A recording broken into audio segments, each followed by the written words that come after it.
Hello everyone, Encyclomedia here with a few more comments on the Josh Duggar scandal of sorts. Forgive me if I'm not as energetic right now. It's late. It's had a long night at work. Doing a new job among other writing projects. Got my laptop back, which means soon videos with regular editing will resume, but anyway, so I read a story today, which is why I'm making this video. I want to comment on it before I lose my train of thought. I'm already losing the train of thought, but Hulu has pulled 19 Kids and Counting from their streaming service in reaction to the Josh Duggar scandal. Now, here's the thing. The Learning Channel's already pulled the show. They haven't canceled it yet. I'm sort of surprised they haven't announced it, but it's not officially canceled yet. But the show's not on TV anymore. It's not on the streaming services. And this is not the first time something like this has happened. I'm not so much offended that Hulu and the Learning Channel pulled sorry, my nose is itchy. Pulled the show from their lineup in the first place. It's the overall trend I see that whenever there's a scandal or something, they always pull a show that has nothing to do with the scandal, really, when you get down to it, and they act as if we can't decide for ourselves whether or not we want to watch that show in light of the scandal. So whenever, when Bill Cosby has rape allegations, we can't, Netflix decides that we can't handle watching a stand-up special that's already filmed. Like, they decide we can't handle that, or that we don't want to watch that, even though they could just put it on their service and let us decide for ourselves. And when Stephen Collins has a scandal, then the networks and stuff decide that we can't handle watching Seventh Heaven all of a sudden, or Star Trek the Motion Picture.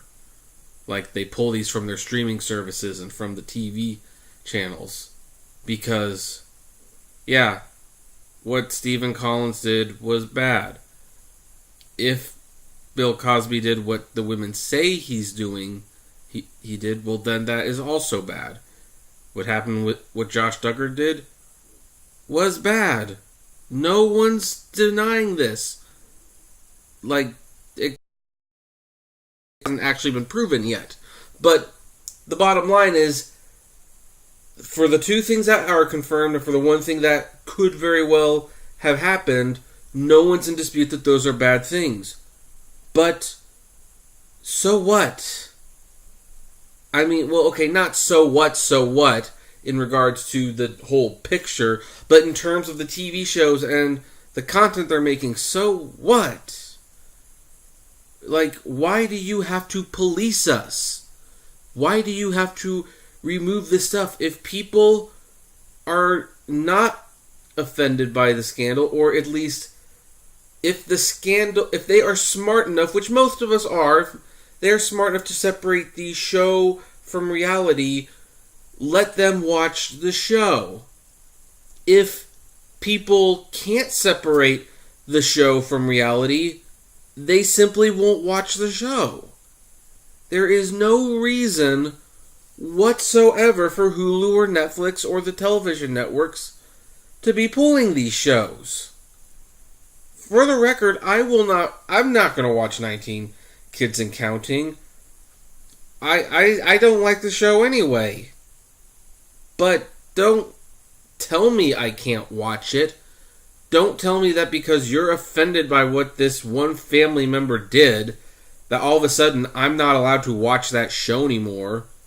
Even though, as far as I'm concerned, I might not care to the extent where it affects my ability to watch the show. You know what I did when I heard about the Stephen Collins scandal and all the television networks that were pulling the show? I watched the 11th season out of protest. Which, I have to admit, I never watched the 11th season because I was kind of bitter about Everwood being canceled in favor of it. And, it was not quite as bad as I thought it would be. I was honestly expecting a lot worse. But, if I'd left it up to the networks or the streaming services, if they had their way, I couldn't watch that anymore. Now, how come I watched it if they were being pulled from the networks? Well, folks, this is the real heart and soul of the commentary. I own that show on DVD. Yeah, I do. I'll admit it. I own a lot of things on DVD. Stuff that I never thought I'd watch. Some stuff I still haven't watched. And here's the message. And this ties in with these shows getting pulled. It ties in with the Simpsons world thing that I've been complaining about. When you own the DVDs, you can watch them whenever you want. No one's telling you you can't. If you leave these shows to the streaming services and the television networks, guess what?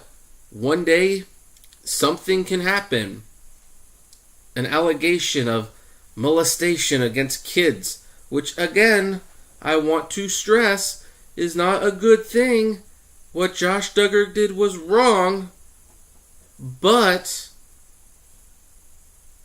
you shouldn't tell people they can't watch the show because of that. People will make their own choices, or they should be able to make their own choices. At the very basic, I can sort of understand pulling it from television because advertisers are threatening to pull their dollars. Okay. Advertisers are threatening to pull their dollars, so now you've got to pull the show to put a show that will be more profitable there. Now, if they make that same claim for the online stream on Hulu, there will be other advertisers there, most likely. And unlike television, where you have to watch what's on or change the channel, which you can still change the channel if you don't want to watch something. That's not stopping you. But, yeah, don't take down the streams of 19 Kids and Counting, or The Cosby Show, or Seventh Heaven. Because I think most people, when you get past the scandal and the news network, pretty much latching on to this so seriously, most people don't care when it comes to the show itself. They will still want to watch the show. They should have the right to watch the show if they want to. But, well, they don't own the show. Not unless they bought it on DVD. So, folks, let this be a lesson to you. If you truly want to watch a show whenever you want, don't depend on the networks or Hulu or Netflix or Amazon Prime. Heck, I'm really waiting for Amazon to say, hey, all those 19 Kids and Counting episodes that you bought, not viewable, controversy, can't watch them.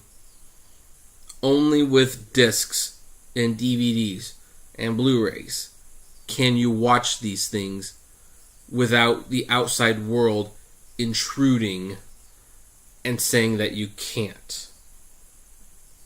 I mean, here's a hypothetical situation. Let's say Idina Menzel, voice of Elsa from Frozen, was caught in a scandal of sorts. We'll say it's a drug scandal. Are you really willing to let Disney tell you can't watch Frozen, or for Fox or whoever made it to tell you can't watch Rent because of what she did in her personal life? There's personal life and there's entertainment. But if this proves anything, it's even more of a cautionary tale on the digital future and how much more restrictive it's really going to be. Because I'm going to tell you folks, people are not perfect. They are gonna mess up. They are gonna do bad things. I mean, Sean Penn, one of our greatest actors, if the availability of his movies was based on him, we would never watch them. Ever. Because Sean Penn, for lack of a better word, is a jackass. And a jerk. But he's also made Mystic River. And Milk. And The Game. And so many other classics. But in the digital future, the next time he decides to punch a TMZ cameraman, then something tells me Best Buy and Target are going to be shipping back discs, and Amazon will be pulling his movies. Amazon and Hulu will be pulling movies off the streaming services. And unless you bought the movies and you own them, you essentially will have to go along with their telling you that you can't watch those movies. Okay, now I'm starting to ramble, and like I said, late night. So, but I wanted to comment on that real quick. So, anyway, like, comment, subscribe, share, favorite, flame responsibly, yada yada, and oh yeah, vote for Pedro.